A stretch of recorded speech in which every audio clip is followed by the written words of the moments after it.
हाँ हेलो। कहाँ बाड़ा? घरे बनी। अरे जल्दी आवा ना। अरे इतना जल्दी कब आ? हमरा ये सब कुछ नहीं के सुने के, जल्दी आवा ना।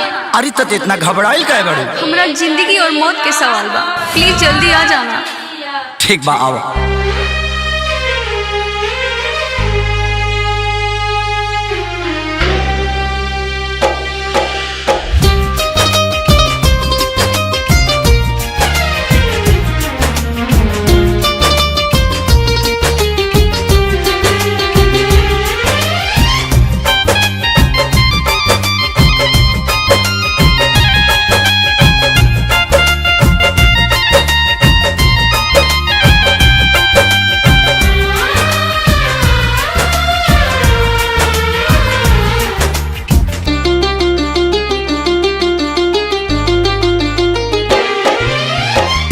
पगली के भइल बाटे पागल के दासा, आज हमरा पता चलल प्रेम के भाषा।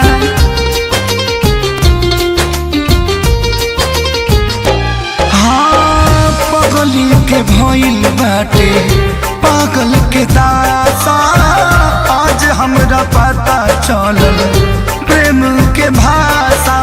रोते रोते मिले हमसे आयल बड़ी, रोते रोते मिले हमसे आयल बड़ी। हमर जान आज हरदी से लटाइल बड़ी, हमर जाना आज हरदी से लटाइल बड़ी।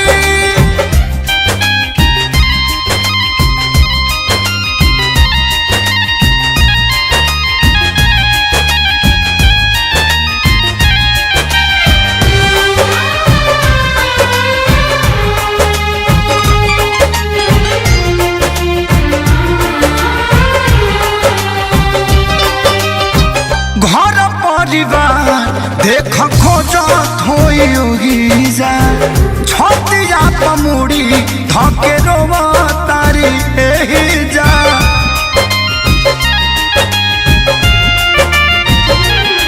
हथवा के मेहंदी मिटावेली इ तो हमरे के समझावेली, अखिया बाल राइल पागा लाइल बड़ी, अखिया बाल राइल पागा लाइल बड़ी।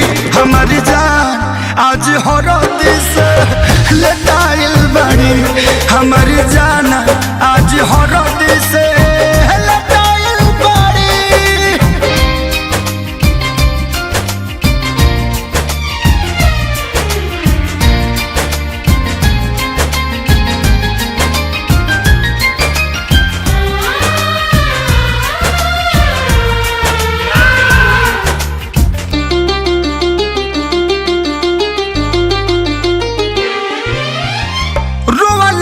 इनका झरे बनावा के पाता, प्यार के मतलब रब जिया जुए बुझाता।